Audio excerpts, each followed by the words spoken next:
Welcome to this third episode of the latest podcast in the Snap Judgments Network lineup, Snap on This. I'm LaurenWhatevs, and with me today I have my amazing co-hosts. First, it's just Ree. How was your week in Snap? And keep it snappy. Okay, yes, I had several contenders this week, but I've decided to discuss snappily. So I am a bit of a serial insomniac, and a lot of that translates into delirious, very late night snap. And a lot of times I'll be looking when I go to play Snap the next day. I'll be like, oh, I half remember making this, and playing it a bit. Yes, and this week that happened to me, but it was notable because it was 3 different decks, and I did actually play and test them all in one night. And one of them was Bast Destroy, which I thought was hilarious. All of these were because I thought they were hilarious, to be honest.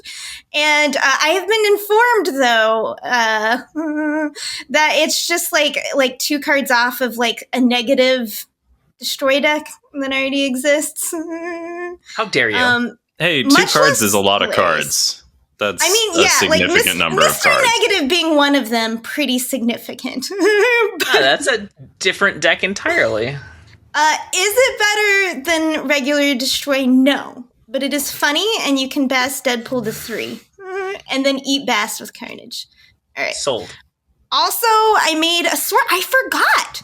So remember we all thought with Blob, they included the ongoing originally to make sure he didn't work with Sauron?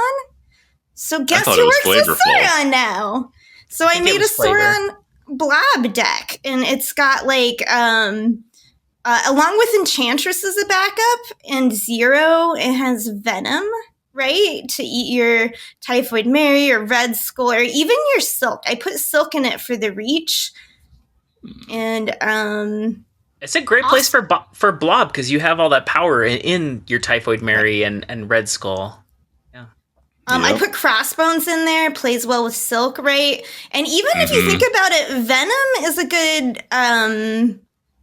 If you can 0 your Ebony Maw, then you can eat 0 an Ebony Maw with Venom to protect them from Killmonger or to protect your power. They did, but yeah, and then the last deck is definitely the goofiest, but it's a Darkhawk, Cersei, Wiccan, Emperor Hulking deck with Cassandra Nova. I like the interplay of Cassandra Nova with Rockslide and Court because you're adding more food for Cassandra if you get her later. It's got Blackhawk, Nocturne for the reach and for maximum silliness, I guess. And, Hulkling, I've tried to make a legit deck with Hulkling.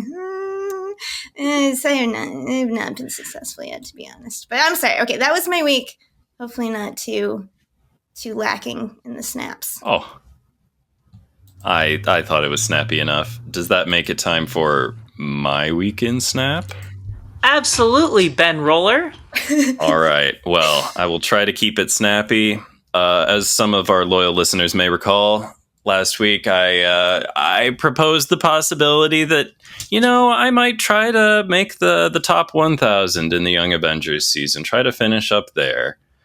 And I did not share that this was a pretty attainable looking goal because I was already up pretty high, and it just seemed like things were going well. I don't want to sound however I would sound, but kind of crushed it. I have a very cool Heimdall deck that I played most of the way there. You can play Heimdall up on the top of the leaderboard. It is a real thing, and it's a lot of fun. The final position, for some reason, it never updated the last few snap points I got. According to my phone, I made it up to 8,101 snap points, but it has me listed as 8,074 snap points, which puts me at global rank 722 for the August season. And if we want to limit it to the Americas region, that's number 392. Hey, that's above and beyond 1,000. Glory to the podcast. Killed it. Frankly, I was doing bounties to help the Alliance, and the number kept going up. And then I was like, hey, what if I played decks I actually liked and am confident in? And yeah, it worked out. You can chase your dreams, do the thing, move the cards, do it up. Is that your first month doing that? Chasing? Oh yeah, rank? yep. I felt bad because I think the last time one of my decks was featured on one of Glazer's Snap Takes videos on his YouTube channel, he said that I play on the high infinite leaderboard, and I'm like, well, I could make him issue a correction or a retraction, or I could just make it true, and I decided it would be simpler to make it true. So now he's right. I love that. Yeah, I don't like to make liars of my friends. Post accuracy. Sure. I'll settle for it. My week, I don't know what's happening in Snap right now. Like, I'm playing it pretty casually, but also I've just been exploring lots of goofy things with Symbiote Spider-Man. I wasn't trying to make anything super strong. I was just like, can I proc 2099 twice? And I could. Just to see if I could, right? Like, it's my own flavor of bounties for myself. Like, I have, as long as I've been playing Snap, I have enjoyed coming up with an arbitrary challenge and trying to solve it. Perhaps that's what gave me the level of success that I met in the SnapOnThisPod. I was built for it, for the challenges of how do you make the biggest torch? How do you make the biggest monkey? Anyway. I think it's so interesting that you do that in a competitive game that like requires two humans. Cause like I do that in single player games, but you're taking it out there into the social context, which is bold. Yeah, you have to have the right matchup and good draw luck for you, and you hope they don't have a tech card, and sometimes locations ruin. Anyway, that's why it's a grind, just to get one good clip of something cool happening. But I'm sure I'll find more. You're like a tornado chaser, like a clip hunter, just... Yes! Yeah, I'm not, I'm not a streamer, but I love posting a good clip to Twitter every now and then. Speaking of Symbiote Spider-Man, let's get into this week's cards. We'll ask the question, but I'm assuming we all got Symbiote Spider-Man. Tell me, did you get it, and what do you think about him? Wait, am I? Okay, I'm going for it. I got Symbiote Spider-Man because I would like to come out as a season pass only player on this podcast. I don't know how many of your podcast hosts are season pass only, but that's the lifestyle I have chosen. And so I've been enjoying Symbiote Spider-Man. I tried him in a Heimdall move deck because I'm a goofball, and it was pretty fun. Yeah.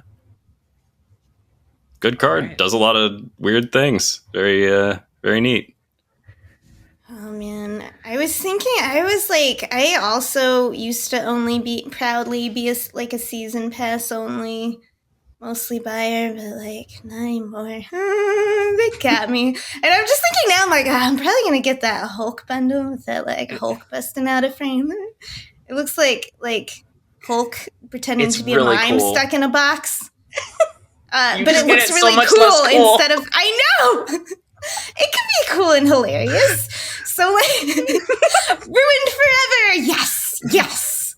I plotted this moment, Lauren. Okay. But yeah. But I did get the season pass. I always get it. So I was gonna get it no matter what. I have not played or deck built or done anything with him yet because, like, I can't get excited. Everyone's all like, "Oh, we're gonna Galactus with it." But here's the coolest thing that I've seen with it. Here's the coolest move. And I'm once again a shout out to Wombat Combat. Another clip hunter, kindred spirit to Lorin. And a good egg. An all-around good egg. Who, Symbiote Spider-Man is like M'Baku. And got it to, I should have, I didn't think about this before the podcast. Or I would have and blinked it and ended up with this super power. He equated it and shit in there. And it was just this super huge symbiote M'Baku'd in at the end of the game. It was amazing. It was the most like hero. Everyone's galacticing, but like M'Baku Spider-Man like popping in at the end of the game is the coolest shit I've ever seen, to be honest. All right, sorry, Lauren. Oh, may I hop in? I thought of a thing that I should have mentioned. More than I played Symbiote Spider-Man, I played against Symbiote Spider-Man. And do you know who eats Symbiote Spider-Man's lunch? Regular Spider-Man. Oh my gosh. If you want to disrupt some Activate shenanigans, move some cards around. Like, Magneto's great for this. Polaris is great for this. Regular Spider-Man is great for this. The cheapest card at that location, that might be an Acid Arrow, dog. Thanks for the 4/4 on my side. Dang. You can really ruin some plays. Like, it feels very good. So if you have not tried Move Sabotage against Symbiote Spider-Man, I highly recommend it. 10 out of 10. Would screw with my opponents again. Yes. But remember, it's lowest cost, not lowest power. I had a friend send over a Hobgoblin thinking it would eat it. And it's like, oh no, it is important to read cards. Yeah. Hey, no shaming. Many times, especially with OTAs and stuff, I keep forgetting. I'm like, how did they get Loki out so early? And it's like, oh yeah. Oh yeah, they just keep making you get Loki faster and faster. Anyway, okay. Sorry. I saw so many people trying to counter Symbiote Spider-Man with Clog. It was all White Widow. Well, I should say almost exclusively White Widow. And I'm She's like, so there good. are other options. Like, she's awesome, yes. But I don't know that you want to save her until you know where your opponent's playing Symbiote Spider-Man. Like, I don't know. I think Move's a better option. And I also think having move control, if you're the one trying to do Symbiote Spider-Man, is important. Some of my shenanigans involved Cloak, just because I was sick of having people send me Widow's Kisses. That is interesting. Oh, as a defense against Widow's Kiss. Yeah. Also, Cloak has great variants that should be displayed more. Yeah, top-notch variants for Cloak. Yeah, 100%. That David Mack Cloak, I'm never going to own it, but I would love it. I mean, like, as we just established, I am not a spender in that way. But if it ever were my premium mystery variant, I would not kick it out of bed for eating crackers, I tell you what. You should. You'll get ants. Okay, sorry. My payment level of the game, I am currently a Season Pass and Gold Pass exclusively, unless something really catches my eye. But that's like maybe once every few months. Like, I got the Valkyrie bundle because it was a $15 Valkyrie, and she's my card. I am a retired whale, but that is over a year ago since the last time I was whaling. So I don't feel like a whale at all anymore. I ended whaling shortly after spotlights were introduced to the game. So I don't think I have benefited that much. I mostly whaled to get through Series 3 because that thing is a slog, and I don't know how people are doing it nowadays because now it's even longer. Ooh. Anyway, entirely different topic for another day. I have had a ton of fun with Symbiote Spider-Man. He's not as flexible as I hoped, and I think a lot of that is it's that lowest cost thing. It's a problem for how easy he is to counter, and also it's a big limitation on like what kind of cards are good cards to hit, because a lot of the cheap cards you might as well just be doing like Wong or Absman. Like, the really cool thing that Symbiote Spider-Man introduces is being able to like double up on a 5 or 6 cost ability. Like the Black Panther stuff, if your opponent's not ready to counter it, it's really strong, throwing 56 power in 2 lanes. Mm-hmm. Yep. So that I definitely did some of that. That was the first place I went, was like Taskmaster and Zola with Black Panther. It's great for climbing because bots do not understand the power there, and so you get to farm the bots. But I only got to do it so long before opponents started kind of like getting wise to it. I doubt that that's still going to be viable within a week. Yeah, I'm worried. It's a cool season with activate cards and with move cards, but Clog is already fairly prevalent, and I think it's only going to get more prevalent because it's kind of the best counter to what's going on and what's coming. Yeah, and as a move player, that Heimdall deck that I've been playing, it's got Clog elements. I'm playing White Widow. I'm playing Kate Bishop. The secret sauce turned out to be Green Goblin. That's what the deck needed. And yeah, which Clog the Clog is so good now. For Dagger too, right? Yep. Yeah, I really there's think been much discussion, but I think that's a nerf candidate, Dagger. I mean, she didn't need the buff when she got it. That was my position at the time. I don't think they thought she needed it either. Sometimes they just buff cards to try and get people to play them. It's about controlling the perception and the usage. But the thing is, it didn't work. I'm sick. Right? Ben's still playing move. I'm still not playing move. Yeah, I played a bunch of that last season. The where Dagger's your only mover who's like a growing mover, and it's just the final turn. You Iron Fist or Grapple Hook, Dagger, Grapple Arrow, Dagger, and then Ghost Spider, and the power output is ridiculous, and it costs you 4 energy. Yep. I learned a new tilt is when X Mansion gives you Hercules against a move deck. You're just bouncing around their Dagger for them, and it's like X Mansion. I kind of find enemy Hercules annoying, or I find all versions of Hercules annoying. No matter where you stick him on the board, he kind of ruins the control. It makes sense then that he's one of my more favorite move cards. we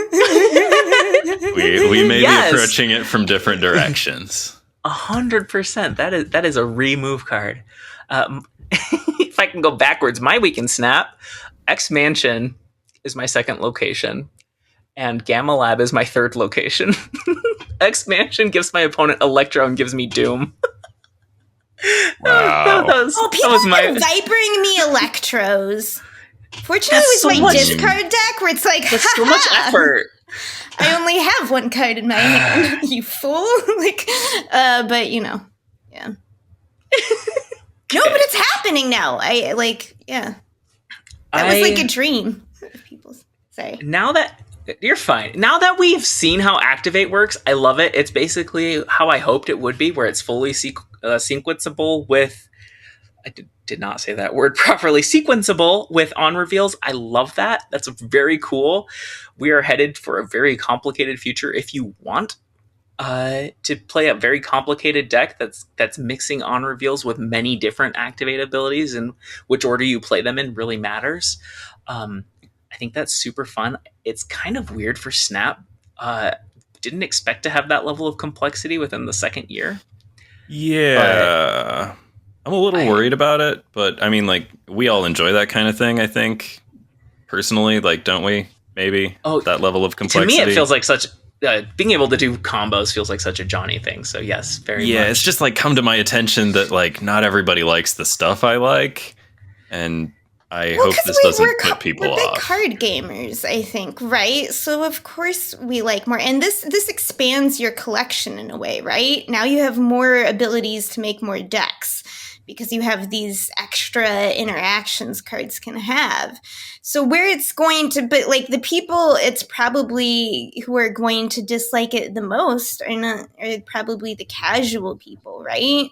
Who are a big force in Snap, but probably not the people who listen to podcasts about Snap, It's just there's sometimes fun things. So I think those are the people that then may get turned off. But maybe the on-ramp's good enough that they'll be ready for it by the time they hit it. I don't know. Or maybe it's like Move, where even if it's busted, so few people are playing it that it's fine. I think that people won't be quite as afraid of it as they will be of Move. That's what I think. It's a lot easier to splash activate, right? Here's my 2 activate cards, whereas splashing Move is harder. Although, I think we've seen it with Clog and Dagger. Activate isn't like a tribal ability, you know what I mean? It's not like ongoing where you might stack them all up for spectrum. It's like any activate could just be like any on reveal, just based on its value. Totally. Although I foresee some really broken stuff when you can have 6 abilities ready to go on turn 6 on top of whatever you play on turn 6. I hate that telegraph stuff so much. What I'm going to do is I'm going to build a deck with all my counters in it. That is the thing. Play anyway. If you get that ambitious and that greedy for your big final play, like your parade's gonna get rained upon, at least sometimes with some frequency, I think. With a really fucking hot Flaviano Storm variant is how I would rain on that parade. I'm just saying. So I purchased I'm gonna activate recently, my Aranya to enter your flooded zone. Just saying. Not if I killed it with Killmonger, because I couldn't activate it till the turn after you played it. This is what I'm saying. I'm going to play a counter surfer deck. I love counter surfer decks, because all I want to do is play counters all day long. All I want to do is ruin other people's fun, and my problem is I usually can't get enough power in it, right? But with surfer, you can, and that's what I'm going to do when everyone's trying to activate. I'm like, Red Guardian, go, Rogue, go, like everybody. Surfer's very good at that, because it can run so much tech and still have power. It can. It sure can. It's a good deck. That's why I love Surfer. It's funny you talk about ruining everybody's day because I hate Sandman. And I had the awakening this week where somebody played a Sandman on me for the however manyth time, and I was like, "You're actively a bad person." And afterwards, I'm like, "Okay, you're not a bad person. You're just awful. You're just ruining my fun." And then I was like, "But wait, my favorite decks are like Clog and Lockdown. I am the Sandman player. I just don't like Sandman. It's just not my flavor." For sure. Yep. But I think I'm still a castle kicker, and that was a rude awakening. I haven't tilted at Sandman. Normally I would, because it was just, sorry, you were saying, Ben.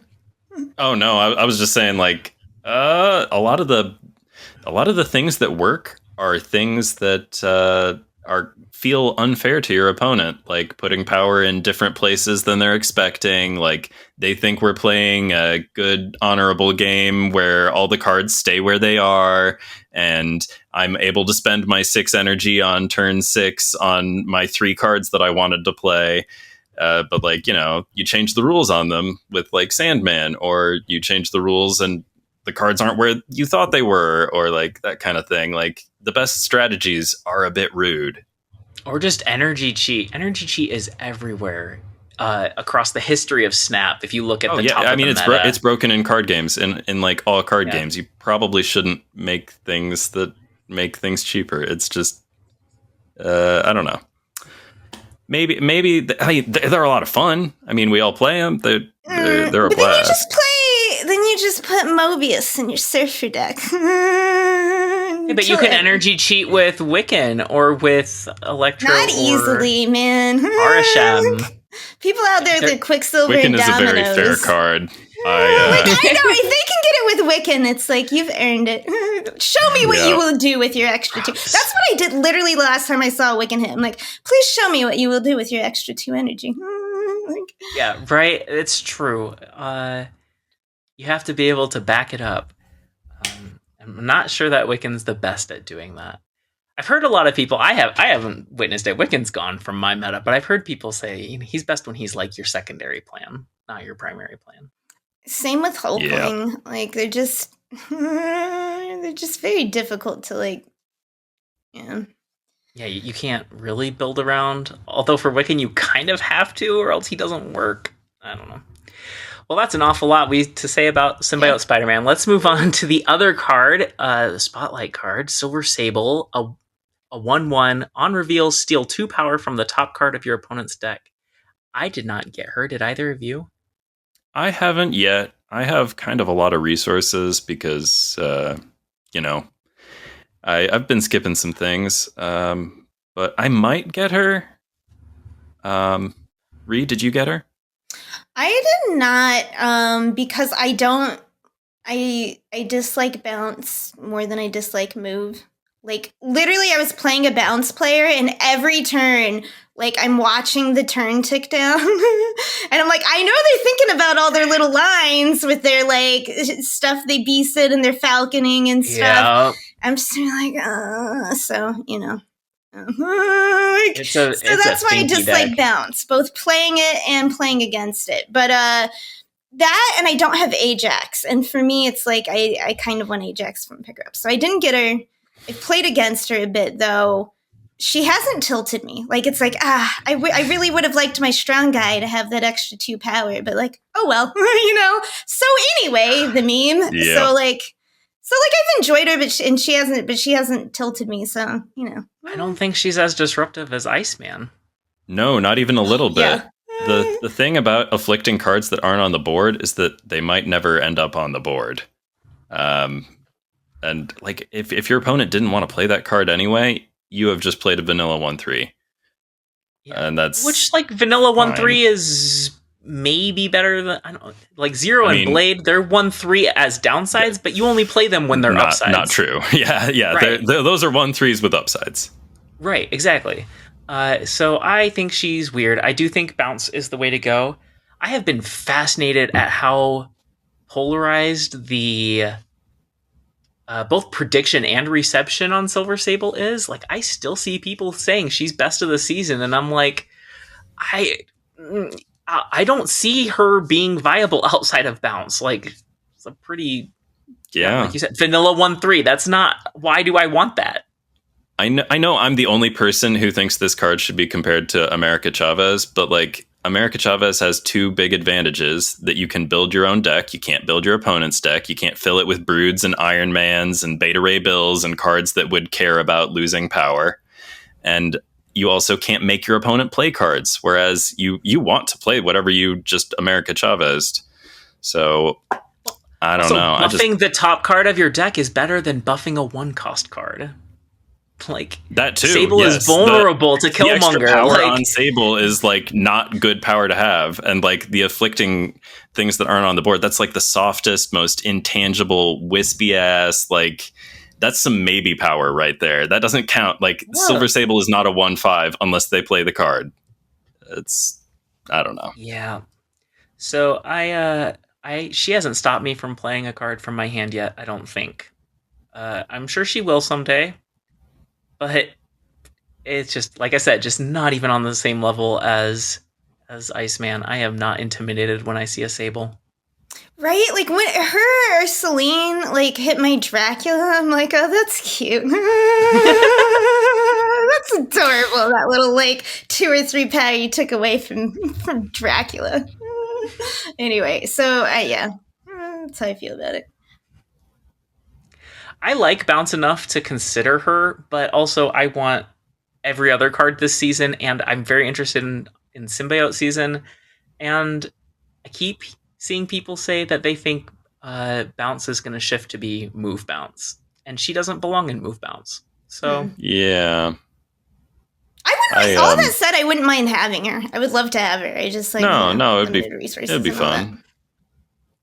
I mean, like like, as far as move bouncing goes, like, I'm sure she's a good friend to Werewolf by Night, and that's not nothing, but a lot of cards are friends with Werewolf by Night. Like, any on reveal is friends with Werewolf by Night. I take all of your werewolf decks when I play. I'm like, oh, I could just take move out of here. Put another on. That's what I want to do with all your werewolf decks I play. You're missing out. It feels like it's sacrilegious or something. It's what I love about the deck. Whenever I really get into it, it's like, whoo, because moving werewolf around is so much fun. And it's like, I could do this better if I wasn't worrying about where fucking Dagger's going to go and shit. But, like, Werewolf is so good with Heimdall because, like, he runs over to wherever Heimdall is. Or, like, he's also really good with, like, if you play Iron Fist as the last thing on 5, and then, like, you play Magneto or something, and you've got, like, a giant werewolf. Magneto slides to the left, but that's okay. You're still winning that lane because Werewolf followed him there. Like, that kind of thing. Do you have like, a Hercules there? And he bounces? No. Cheesy Pete's. What is it with people and this card? I don't get it. I never have. I may never.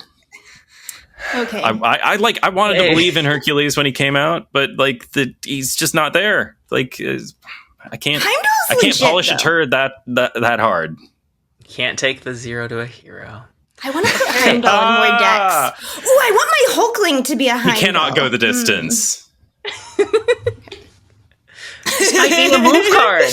All right. Next week's spotlight. I think I already know the answers, but Madam Web 2/1 ongoing. You can move one of your other cards away from here each turn. I'm getting her for sure. Yeah, we all are. We all rated her pretty tops. I think you two both rated her. We're top. I think you two both ranked her number 1, and I ranked her 3 or 4 during the episode, and then right before the season dropped, I changed it to 2. You're like, Rhea and Ben have converted me. What's your number 1, Lauren? Aranya. Ah, okay. And I really think for sure it's one of the two. Like they enable so much and they're so flexible. It's one of the hardest things about doing a stack ranking is like, how much do you value flexibility over how much do you value niche strength, right? Like, I don't know, like taking Ajax. Ajax is really good niche strength and that's it. He has no flexibility. Yeah. I don't want to entirely rehash the stack rankings or anything, but like, I feel like maybe I was voting for my heart when I put Madam Web at number 1. I kind of think Scarlet Spider is just going to be a problem card. But I don't know. We'll see. Yeah, she's the card I'm most excited for. I think she'll be good. She absolutely would have been no-brainer number 1 for me if she was still a 2/3. That's the only reason I dropped her. I don't know that she's as flexible at a 2/1. But the things that she does go in are very good. So I mean, she's a permanent space stone. I was never a Thanos person, but like that was the stone that was always like, oh gosh, well now I know how it feels when the move things happen. Yeah, that was the one that they nerfed first, right? Yeah, like that's a problem stone.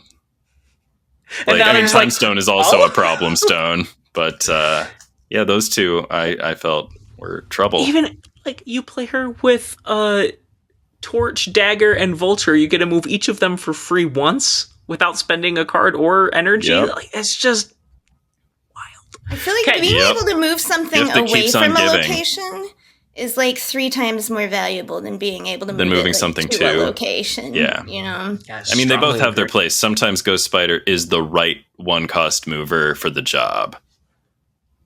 Okay, before but the others do have their advantages. I remembered my random thought. It was about Lauren's, like, how strongly do you rate a card for it being very niche? And I think there is an argument to be made for the strength of the niche. So, like, if Silver Sable's a bounce card, but there's lots of good bounce cards that she's just one of, as opposed to, say, like, a very integral discard card, like arguably MODOK or something, right? So then it's like, hey, if you want to play that genre, you kind of want to have this core card to it versus it's niche and it's one of many alternatives, right? And I think you can factor that into where it goes in the rankings. Right. Yeah, that is a lot of what I evaluate when I'm doing a ranking is like, how many decks does this upgrade and how big is the upgrade, right? I think to keep it specific to bounce, like you were mentioning, it's like next season we're getting a new bouncer. We're getting Toxin, who's a 2-cost bounce card. Like that's a way better bounce card than Sable. Well, I mean, it's a card that does the bouncing, whereas Sable is the bouncy. Yeah, that's what I meant to say. I meant to say as he is an enabler, right? Yeah, he's the reason for the season. She's just an ornament on the tree. Or something. Now I'm just picturing Beast, Sam Wilson, and etc. just as bouncers outside a bar. Yeah. Well, that's why Luke's bar is like the bounce location. Like that's the reason. I think like that's how I always read it. Yeah. I thought it was it's very top good down design. I mean, it's in the animation too. Totally.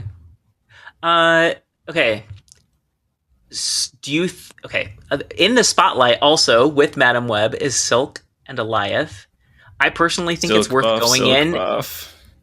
Yeah. She can go 2/6. I really right? hope this means she can absolutely. She must it's overdue. They need get with the show, Graham guys. 2/6 Silk yesterday. All right. That's when all I'm going to say about it. When I was looking at the show notes, though, I was thinking the same thing. I'm like, I'm going to bring up how Silk is. She used to be, when I got her, she was the first card I ever bought with 5K tokens. I've loved the character. I've read her since she was created.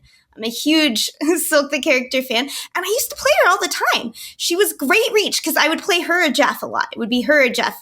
But now there's so many more options for reach. You've got Nocturne, you've got like other cards, and her ran, you know what I mean? It's just become more and more a liability as we get more into playing a lot more cards, you know, out on the board rather than fewer. And it's like, she needs a buff. Like, I play Silk because I want to play her, not because she's really great in any of my decks, you know? Oh, I play her because she's really great, but... well, you're a move player, I guess. But you know, she you're playing does need Craven. a buff. Like, 2/5 is not the stat line it used to be. Like, she used to be bigger than the average 3 cost, and now she is roughly the same size as the average 3 cost with a good ability. And, like, her ability is good, but in, like, a balanced and, you know, potentially, like, you know, it is a double-edged sword in some ways, even though it can be harnessed for your benefit. Like, you are assuming some risk when you play Silk. And so she needs to be bigger. Correct. Also, I saw this, I don't know, someone said this online recently, and it has haunted me ever since. They said, how is Cyclops still, like, Cyclops is vanilla, right, at 3/4, and how do you have cards with stat lines better than vanilla and also really good abilities like Copycat? You know what I mean? It's like, to me, that indicates there's just like a lot of power creep going on. Like, cards are getting worse because they're putting better abilities on higher statted cards. I don't know. Well, I mean, like, it all started with Polaris, but then when they did the Spider-Man rework, it was like, whoa, now. Yeah. I think... okay. It's okay to have like, Cyclops is a starter card. It's okay to have ways to upgrade your collection by getting cards that are just strictly better. The whole point is for him to start in that starter deck and then get replaced with, like, what's the 3 cost card that replaces it? It's like how they start you with Shocker and then they, like, give you some 2/3 that actually does something. Sentinel, that's right. Like, Sentinel's one of the first cards you get, and they're like, take out Shocker, put in Sentinel. You made the deck better. And I think there's a similar moment when they give you a 3 cost that actually does something, and you're supposed to take Cyclops out of your starter deck and put a real card in. I just don't remember what the 3 cost was. It feels like a perfect upgrade, which is awesome. And then later you get High Evo, and that's cool. But I also think that there's a lot of room for them to kind of, like, correct for power creep. There's a lot of cards that could use a 1 or 2 point buff. And I'm interested in a game that is more cards that are better because I'm being smarter or more clever with them, not just because they are the obvious best choice in slot. Yeah, but they gotta leave room for that, for the lower cards, you know what I mean? To still have a place. Like, this is why, one reason I said I love Snap as opposed to Magic the Gathering. Because in Magic the Gathering, you absolutely have cards that have the same stats. Just this card is just a better card than that card. Yeah, and sometimes it's just the difference is that one's a common and one's a, you know what I mean? Like, yep. And it's like Snap, every single card is unique. Every single card is unique. There's no card that's the exact same card as another card with a worse stat line. So it's like, so when I see this thing where it's like, oh, you're right, they had this vanilla line that was Hulk, you know, all of those cards through, and they used to represent. It's like, okay, you know, a card with a good ability is going to have a worse stat than vanilla, right? And that was the philosophy, and you saw it followed for a long time, and now it's just off that scale. Now vanilla is just old. Just, it's like, if you're not going to high evo those cards, you know, like do you even want to play him in Patriot anymore? No, because Ultron's so much better than he used to be, right? Why not just stack up your copies of Patriot with an Ultron and a Magic to make sure it happens? I used to love playing a deck that had regular Abomination Cyclops stuff with a Dazzler and nonsense, and it's like, it's just not good anymore. Anyway. I want every card to have a home and a place and not be like, oh, I would like them all to be viable. You know, I mean, now X-Men, you know, like Cyclops, like, you know, he's got cool variants. He's got the little fun laser eye ability. Like, justice for non-evolved Cyclops, maybe. I don't know. Yeah, no, Surfer for sure. Patriot used to be a thing. I wonder if that would be any good anymore. No. To tie it in. You're probably right. Hey, Surfer Patriot with fine. Brood. It's fine. It's fine, but not with Cyclops. Not with Cyclops anymore. Right. Like no, but I know what you're talking about. I have seen. Yeah, I remember that. Intersection. Okay, sorry. Of Patriot Cyclops, and now he's not even good. He's not even good in the deck in which he is the pinnacle of Surfer Patriot. All right, sorry. I'm very upset about this. All right, moving on. We were talking about niche strength, right? And I think that's how you make cards diverse. Like maybe a card is weaker usually. Mm-hmm. There's a clear winner. Like this is the best in slot most of the time, but there's these niche scenarios where this other card can shine. And I do think we have quite a bit of, especially in the 2 and 3 cost range, where there's cards that are they just go in everything, even in your niche decks. And also Mantis. I've tried so hard. And it crowds out the others. I've tried so hard. There's no place for Mantis for so long and for so hard. I've tried. Please change Mantis. Let me play my Rollerblades Mantis. It is such a good variant. I like that illustration a lot. I can't find a deck for her. I have tried, and she's still the first cut. She's still the cut that I want to make the most for a better card. Right. What if they just didn't tie her to location? I know that then she breaks the Guardians of the Galaxy pattern. Yeah. What if you just get I don't know, the lowest power card your opponent played that turn, like a leader? But you get it to your hand. Like a harder to use leader. They make her a 3-coster instead. Obviously it needs to be a higher cost card if you're just stealing a card that they're playing. I don't know, if you... I mean, right, if we're looking at White Queen, although she's been power crept. That's fair for Mantis. Can we come back to this next week? How about we all come up with a Mantis proposal for next week? Topic for next week. Let's not work it out on the air. Rework Mantis. Mantis week. Okay. Justice for that's our Mantis. homework. I'm gonna write it down in my notes. We're excited for Madam Web. But it's so odd. We talked about her a lot last time. I want to put her in junk. I want to move the void. I'm excited. That's a great idea, Ree. I'm so jealous you thought of that and not me. Yay! I know. I'm just saying. I'm just saying I didn't expect the Madam Web topic to go to Mantis. That's all I'm saying. That's how we meander. I'd snap on that. If we end it with that, then it just works for everything. I'm hoping.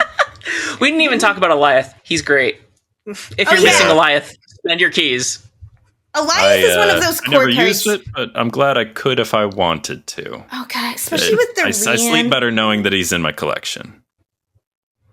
It's good. Anytime you can get Prio, it's another thing that ruins. It's like Sandman. Do you want to ruin a deck that's all about turn 6? It's good. I guess the Alioth isn't it? I don't know why I gendered it. Who knows? Well, I'm glad it's in my collection. It's a security blanket of nasty cloud. I think he does get. I think Alioth's a he. You think so? Loki okay. And Gang are talking about him. So very often, both different pronouns at different times in the length of the comics history. So I wouldn't be surprised for Alioth, to be honest. We've learned so much about our thoughts on Madam Web. Literally all 3 episodes we've done so far, and also next week's episode. See if the hype lives on. And now we're gonna move on to something from Ben. All right, I've brought a topic this week, and as I sometimes do, this topic's actually a game. From the creator of the great Maybe Snap review game, Are They Gruntled 'Bout Dis?, comes a new competition. The only similarity is that, once again, I simply cannot be bothered to keep track of the competitors' scores, so they've got to worry about that. And this one is even better because it's got a theme song. That's right. Very original. You may recognize the melody, maybe. Here it goes. Maybe I'll take some liberties with it. I don't want us to get copyright claimed or nothing. But I think this would be fair use in any case. Spider lore, spider lore, spider lore from 2004. Is it new? No, it's old. Listen to what you're being told. That's right. It's time for spider lore. All right, it's time to test your knowledge of outdated, defunct Spider-Man trivia from roughly 2004. All right, now, did I come up with the very fun song before I checked the publication date of this book? That is Spider-Man, The Ultimate Guide. Yes, I did. It actually came out in 2001, but Spider Lore from 2004, pretty good. fun. I was like, I was so worried. There's like, it's not all from this book, but this book is the main source. So if you own this book, don't cheat and read it ever again, because I will be referring to this book in the future for future editions of Spider Lore from 2004. So don't crack the spine if you own this book. Yeah. I would like to state for the jury that I do not own this book. Okay. And have not read it. Good. That's what we like to hear. That's what we like to hear. So now that you've heard the song and the general premise, that's right. All of this is pre-MCU trivia. All of it is probably wrong now. It's all probably been retconned. I think especially the topic, or the main topic of today. And to introduce that topic, according to Spider-Man, The Ultimate Guide by Tom DeFalco, who is the Marvel world's most famous mercenary? Wait, who are we? Who gets the answer? That's right. Ree, you spoke first, but that was the rule last time, so now it's Lorin. Oh, okay. I told you last time. Perfectly number. That's not number wang. All right, so Lorin, you're going first. The question is to you. According to Spider-Man, The Ultimate Guide, who is the world's most famous mercenary? Man, I don't even know mercenaries besides Deadpool. I'll give you a hint. It's not Deadpool. Okay, that's helpful. I was going to try to come up with something else anyway. I mean, that J. Jonah Jameson is awfully mercenary. He's a journalist. Goodness gracious. Not always a particularly good one, but that is his chosen profession. Man, I'm just gonna go with Craven. He's a hunter, but I got nothing. Not a bad guess. He is definitely featured in this book, but no, Silver Sable. That's right. This week's that's where I know Silver Sable from. This book and other sources, but yes. And now, reflection. Ree. Maybe you had some fun watching Lorin flop around and flounder. Oh, no! But, this always happens to me. I laughed too hard before my... Gotta warn you, this one's a little tougher. Oh, no. But hey, I know that you are a comics reader. What is the name of Silver Sable's father? What's his name? I don't know anything if you get about either one Silver right, Sable. I'll give it to you if you get one of the two names. First or last? Charles. Pick a last name. Yep. That's my guess, is Charles. All right, well, you're super wrong. So far, oh my gosh. You guys are whipping. Silver Sable is like not a character I'm super familiar with, to be honest. Yeah, nobody is. That's not true. That's not true. I'm sure there's a Silver Sable super fan listening. And no, like I like her all right. I've got some Silver Sable Hero Clicks figures and things. I know her from video games and stuff. No, her father's name is Ernst Soblunovia. Wow. How did you miss that? I've also seen her last name as Sablanovia. I think sometimes they're just, making it up a little bit as they go along with some vowels, and they swap them where out, the Sable came from. Yep. But Ernst, so that's his name. Lorin, This one's also kind of hard. What's the name of Silver Sable's country? Because she's like Doctor Doom and she's got her own country. Yes. Okay, it's not Latveria. I've definitely read it on Marvel Wiki within the last 2 months. Where's she from? She's still Silver from the block, but where's the block? Some kind of Slavia or something. No, it's definitely fake Eastern European. You're right. Okay. All right. If that was as close as you wanted to guess, my guess is something fine. Slavia. She hails from Simcaria. It's got a Y in it. That's very fun and also strange. I wonder where it is in geographic relation to Madripoor. Anywho, I wonder where the Y is. Oh, it's right at the beginning. Symkaria. Also, maybe she's from a different place now. This book was written in 2001. That's a long time ago. Things change. Anywho. Did we lose somebody? Oh, wow. She really didn't want to answer that question. Damn. Please hold for technical difficulties. With that brief interruption, I think we are now ready to resume Spider-Lore from 2004. Also known as Rhea and Lauren know nothing about Silver Sable. Yeah, well, sorry about that. Be more knowledgeable about the next week's topic. Who knows? Or the next time we play this game's topic.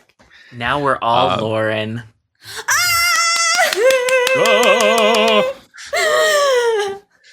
Spider Lorin.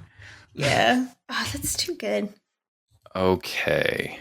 Are we ready to really resume? Yes. I feel like I wasn't speaking with the broadcasting charisma that I would like to bring. Oh, no, that's it. Okay. Ree, it's the fourth question. It's your turn. What is the name of Silver Sable's signature projectile weapon? Oh. She has her own special little throwing stars with a cute name. Oh, they're probably... They look dorky as hell. I'll show you a picture in a second. Silver stars. I don't know. Nothing quite so bespoke. No, just the chai. Spelled like the tea. Really? Yep. I'll show you. They're really dorky looking. They're like you know how Mugatu has his little throwing star that looks like an M in Zoolander? They basically look like that. Oh no. All right, Lauren. Are you ready to get one right? Yes. What? It's definitely happening. The name of Silver Sable's team of mercenaries. Silver Squad.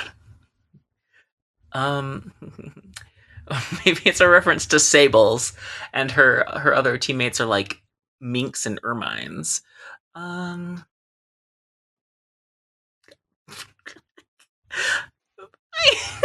got nothing. I feel like you sometimes actually like hear about these. Like this might have some name recognition. You might feel silly if you don't. It's kind of a generic name. Oh no. A little bit. There's also a little bit. There are two answers I'll accept. It doesn't use the word silver at all.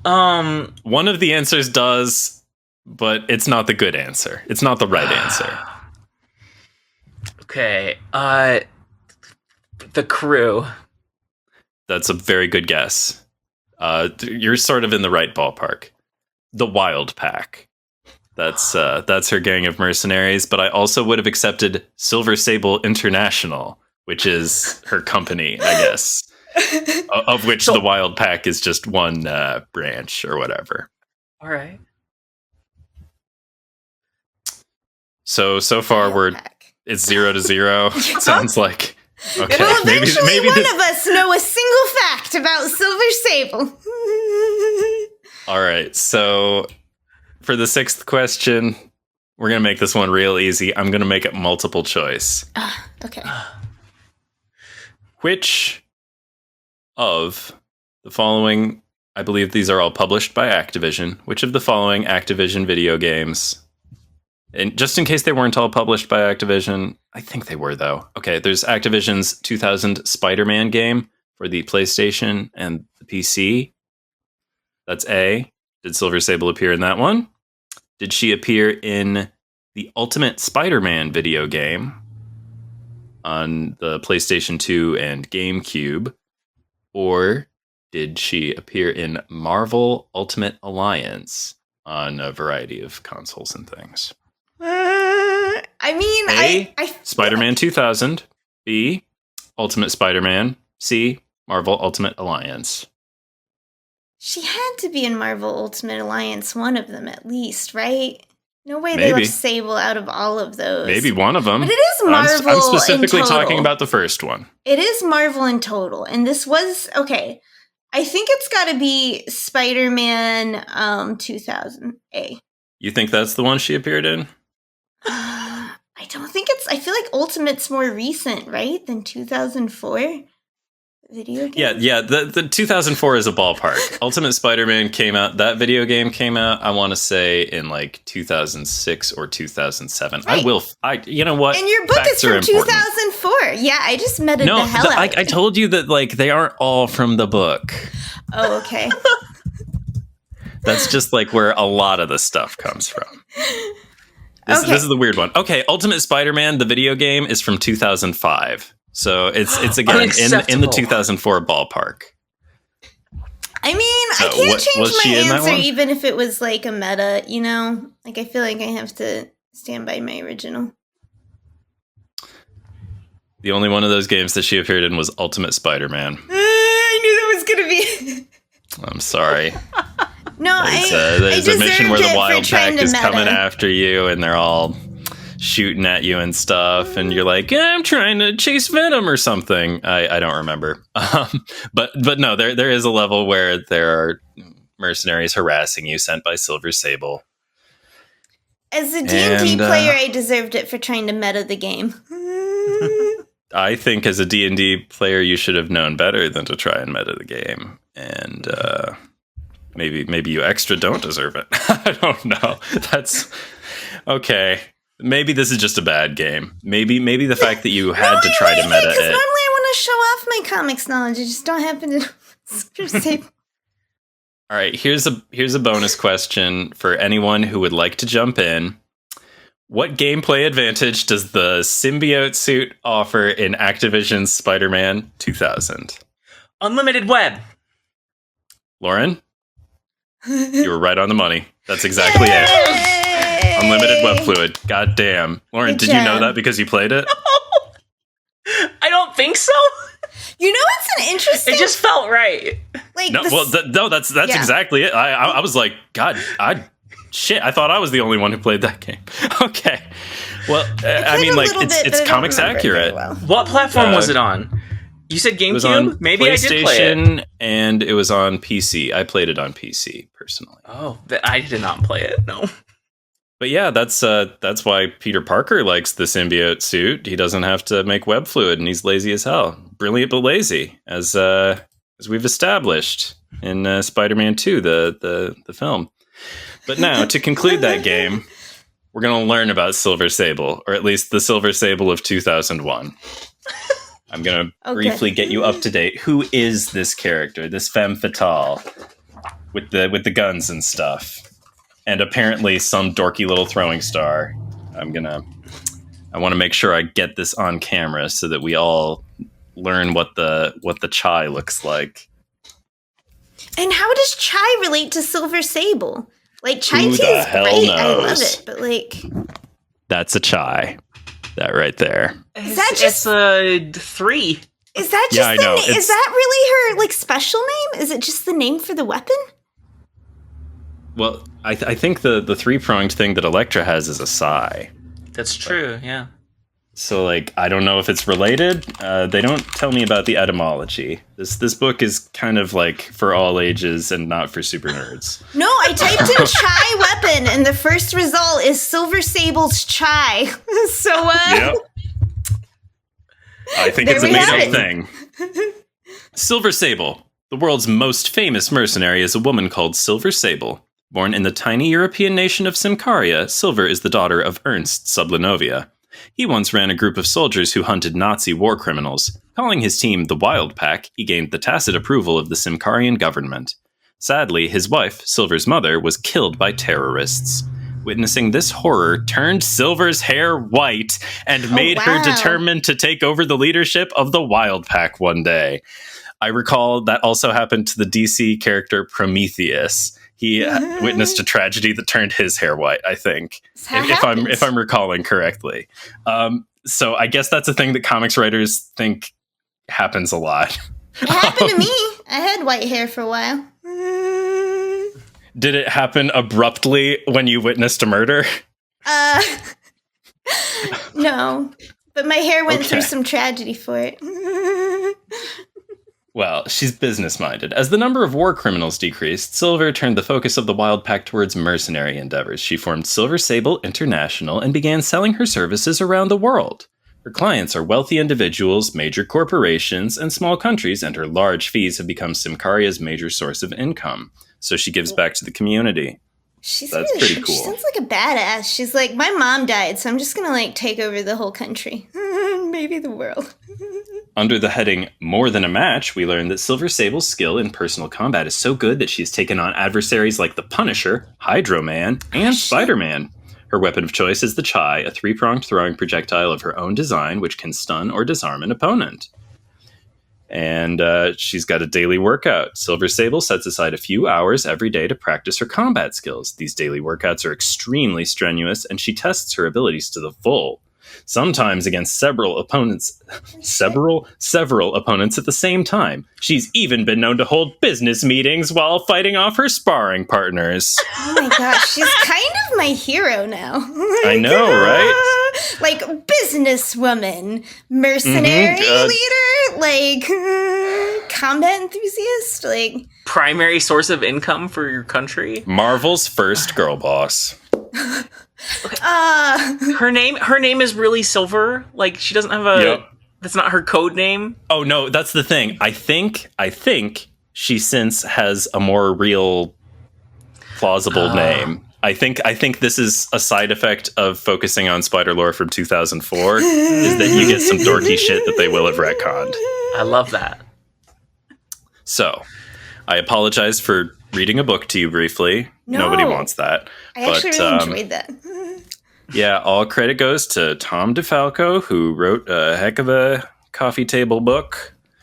I used to eat my breakfast cereal and flip through and learn about all kinds of obscure spider characters. That's how I was ready to go, being like, yes, Tombstone, classic B-level Spider-Man villain. You know he's got a page in this bad boy. rather than read the comics. No, I went through a real big Spider-Man phase, but it's helpful to have a book that just has lore. Deets, I feel like we all had those as a kid. There was one for castles, and you're just like, yes. Mm-hmm. I don't know. So thank you for playing Spider Lore from 2004. I will now sing the theme song again. Yes. Spider lore, spider lore, spider lore from 2004. Is it new? No, it's old. Listen to what you've just been told. That's right. This was your spider lore. I love that. Thank you for playing. Yeah. That's a catchy tune. Oh, also, what's my favorite line in the real Spider-Man theme song? Would anyone like to guess? Bonus round. Okay, hold on a minute. There's one line that's better than all the other lines. I feel like it's on the tip of my tongue. It's also highly subjective, so maybe your favorite line is different, but Benjamin Roller's favorite line in the Spider-Man theme song is he strong? Listen, bud. He's got radioactive blood. That is very That's good. The best line. Okay. Yeah. Okay. It's a pretty good line. Okay. Well, what other business do we have to attend to? Is there any housekeeping? All business. We're gonna make like Silver Sable too hard. Okay.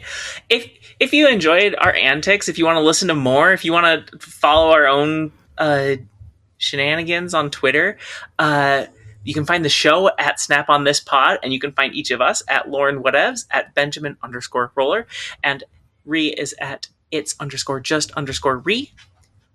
Find us on YouTube or wherever you listen to podcasts. We are on Spotify now. Snap on this pod again. Like, comment, subscribe, leave reviews, all that good stuff. We do also have an email address if you want to send us questions or obscure 2004 Spider-Man facts, 2004-ish. SnapOnThisPod@gmail.com.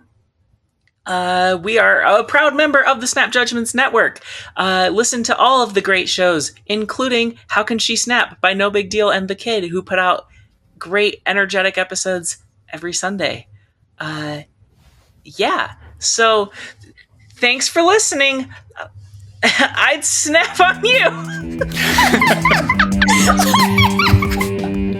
It's supposed to be, I'd snap on that, and you gotta do a hand motion with it. Snap also, on this! I kind of meant to mention it, but if anybody's curious about the deck that I used for the leaderboard and stuff, I will post that Heimdall deck on my Twitter for anyone who wants to move like Ben Roller. Quirky decks are a great reason to follow each of us on Twitter. Anybody have a nice catchphrase? I just appreciate you, dear listener. Thank you for tuning in and checking out our podcast and listening to our Marvel Snap thoughts and our other thoughts. We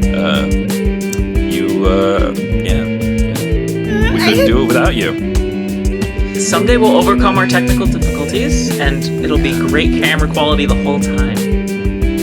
That's true. That's how I should have been. Is this gonna be our that was our fade out talk probably over the music? Maybe it's still happening. Oh god. Podcast is done. Go on, get out of here. Get. Come on. Why are you still here? Wild. Like, come on. There's nothing for you here. Be with your own kind.